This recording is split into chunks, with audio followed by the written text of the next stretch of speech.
Innanzitutto io penso che dire Grado e pensare solo al mare sia molto riduttivo. Grado è un centro storico molto antico, era un villaggio di pescatori di origine romana, quindi a Grado uno viene per passare una vacanza in relax, in un ambiente che si è conservato nel tempo, con un'enogastronomia che si è evoluta nel tempo, fino ai tempi nostri, ma migliorando moltissimo la qualità.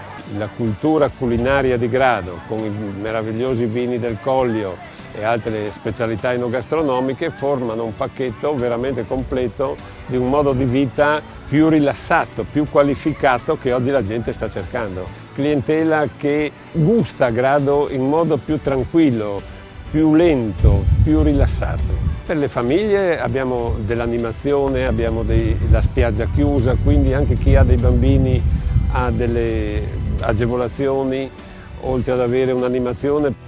Molti alberghi hanno creato addirittura delle camere, delle family, che sono delle camere molto ampie per poter trascorrere queste vacanze in modo più rilassato. Danno una buona capacità sia per delle cure, sia, non dimentichiamo, le sabbiature che portano del grosso giovamento e come Grado non si possono fare da nessun'altra parte per le caratteristiche della sabbia. Proposte sportive, noi abbiamo un'animazione che ogni giorno dà varie possibilità, è dislocata in vari punti di Grado. Ci sono 8 punti a Grado che con un calendario che pare in qualsiasi albergo, nelle agenzie, chi arriva o addirittura nei bar, sanno dove andare e che tipo di sport possono praticare a loro piacimento. Per la sera tipico di Grado è innanzitutto un'ottima mangiata nella miriade di ristoranti di buonissima qualità, perché il livello enogastronomico a Grado è medio-alto. E dopodiché c'è il centro storico, le passeggiate, ci sono molti spettacoli,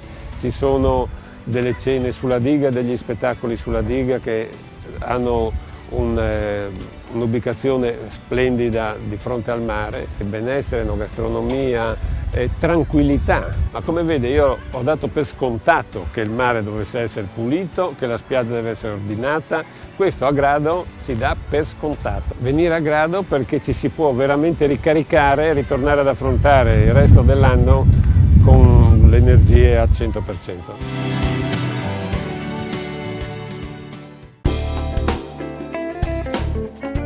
Buongiorno, mi chiamo Adriano Zentilin e sono il comandante della motonave Nuova Saturno, meglio conosciuta come la Saturno da Geremia.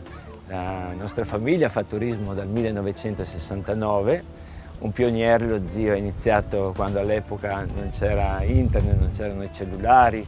Ecco, questo giovanotto ha cominciato con un peschereccio e poi da un hobby è diventata una professione. Anche se a dire la verità, anche per me questo non è un lavoro. È molto bello il giro che facciamo, partendo dalla nostra splendida cornice Marano Lagunare e poi navigando nelle acque della laguna di Marano, acque tranquille, per arrivare, passando da Lignano, alla riserva Le Foci dello Stella. Tutto è cambiato per me nel 94, c'è stata una svolta e sono passato dalla pesca al turismo. Noi facciamo questo viaggio che inizia la mattina e poi si estende per tutto il pomeriggio. Questi ragazzi, le scolaresche ma anche gli adulti, sabato e la domenica, hanno la possibilità di trascorrere una giornata a stretto contatto con la natura e nello specifico noi visitiamo la riserva Le Foci del fiume Stella.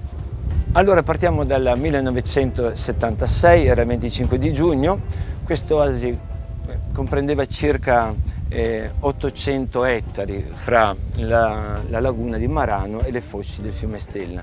Ma nel 79 questa zona ha avuto un grande riconoscimento, è stata tutelata a livello internazionale dalla Convenzione di Ramsar che tutela queste zone umide, perché hanno capito che questa è una zona di passo per le rotte migratorie, perché questa laguna è collocata in una posizione geografica strategica, la più a nord del Mediterraneo, quindi è la più fresca d'estate ma la più calda d'inverno. la regione a un certo punto nel 96 l'ha riconosciuta come riserva naturale regionale con il nome Foci dello Stella, laguna di Marano Lagunare. E questa è la storia della nostra attività. Dicevo, la mia famiglia è iniziata nel 69, io devo un grande grazie allo zio Geremia, un giovanotto del 36 ancora molto dinamico e grintoso. Ecco, questa è la seconda generazione e chissà che magari questa attività abbia anche un futuro. Per me è sempre un grande piacere dare una mano in fine settimana al papà e portare avanti la tradizione di famiglia, assieme anche ad Alberto e a Nicolò. Allora si viene a Marano sicuramente per mangiare il pesce, per fare un tuffo nella storia di Venezia e poi fare un viaggio con le nostre motonavi. Si dice sempre la simpatia da Geremia è una garanzia. Vi aspetto allora, grazie e a presto. Ciao!